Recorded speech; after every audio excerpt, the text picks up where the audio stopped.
병원에 가면 멀쩡한데 집에만 오면 다시 아이가 아픈 겁니다. 모든 증상은 이상하게도 코코가 태어나고 집에 갔을 때 발생했습니다. 확인 끝에 보호자님이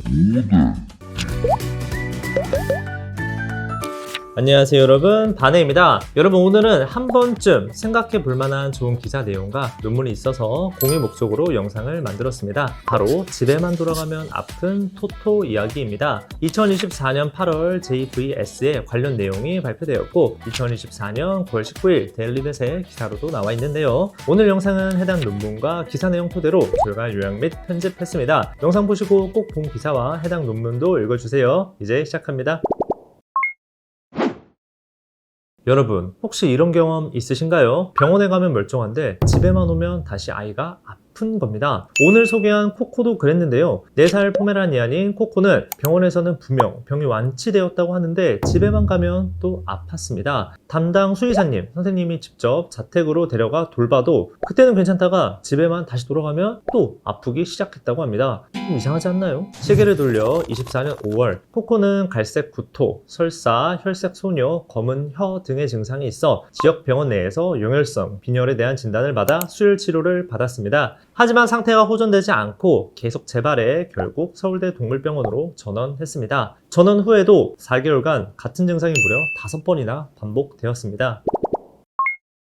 그런데 말입니다 여러분, 모든 증상은 이상하게도 코코가 태어나고 집에 갔을 때 발생했습니다. 서울대 동물병원 측은 이 점에 주목했어요. 연구진은 다음과 같이 말합니다. 매번 빠른 완전 회복과 퇴원 후의 증상이 반복되는 걸 보아 코코 주변에 독성 물질이 있는 것으로 추측했습니다. 하지만 양파나 마늘, 중급속, 약물 등 산화적 손상으로 인한 용혈로 이어질 수 있는 일반적인 독성 물질의 노출은 확인되지 않았습니다. 그래도 혹시 몰라서 유전질환 가능성을 평가하기 위해 여러 검사까지 시도했으나 모두 음성이었습니다. 코코의 건강을 위해 보호자님의 동의를 얻어 3개월 정도 병원에 머무르게 했고 담당 교수님 집에 가도 매우 멀쩡했었죠. 마지막 퇴원의 날 서울대 동물병원 측은 보호자님에게 동의를 받아 가정 방문을 진행했습니다. 분명 문제가 있는데 알 수가 없으니 가정 상황을 체크해 보려고 한 것이죠. 그렇게 방문한 결과 가장 유력한 원인을 찾아냈습니다. 그 원인은 바로 향수와 스프레이, 디퓨저였습니다. 보호자님 집에는 다수의 향수와 디퓨저 제품이 있었고 무려 15종 이상 있었습니다.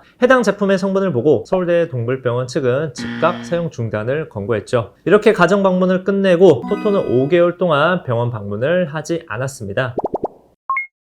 이렇게 해피엔딩으로 끝낼 줄 알았으나 띠로리, 코코는 다시 갈색 구토가 재발했습니다. 그리고 확인 끝에 보호자님이 모든 이 향기 제품 사용 중단을 권고받았지만 실제로는 헤어스프레이 1종, 향수 2종만 사용을 중지했으며 시간이 흘러 괜찮을 줄 알고 헤어스프레이 D 제품을 다시 쓰자마자 토토의 증상이 재발하였다는 것이죠. 유력한 원인으로 D 제품이 주목받았으나 유 교수님은 해당 헤어스프레이 D 제품을 다시 노출해 용혈성 빈혈이 재발하는 것까지 확인해야 원인을 확정할 수 있지만 윤리적 측면을 고려해 시도하지 않았고 D 제품을 사용 중단하고 보호자님도 다시 내원하지 않았다고 전했습니다. 그렇다면 어떤 것이 원인이었을까요? 매트 헤모글로빈 빈혈증을 유발할 수 있는 것으로 알려진 비날룰 소듐 벤조에이트 BHT가 코코 보호자님 집에서 확인된 향기 제품의 여럿에 중복하여 함유되어 있다는 점이죠. 다만 해당 성분이 있는 스프레이 월 향수가 강아지에게 노출되었을 때 매트 헤모글로빈 빈혈증과 용혈성 빈혈을 일으키는지 추가 연구가 필요한 상황입니다.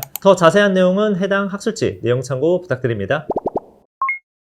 자, 그렇다면 여러분, 오늘 사례를 보고 어떤 시사점이 있을까요? 바로 우리 아이도 코코가 될 수 있다는 것입니다. 이번 사례처럼 사람에게 있어서 소량이라 괜찮을 수 있으나 우리보다 작게는 10분의 1, 크게는 2분의 1 체구를 갖고 있는 반려동물에게는 정말 치명적인 독성으로 작용할 수 있습니다. 그렇게 아이가 아프거나 이상 행동을 보이기 전에 보호자님 스스로 반려동물의 건강에 위협할 무엇인가가 주변에 있지 않은지 먼저 생각하시고 꼼꼼하게 따져보는 습관을 들여야 합니다. 오늘 알아본 내용의 기사와 논문은 모두 댓글에 상단 고정하겠습니다. 서울대 수의과대학 교수님과 연구진 모두의 열정과 요리에 존경을 표합니다. 이상 반려동물에 관한 모든 정보 바네였습니다. 여러분 감사합니다.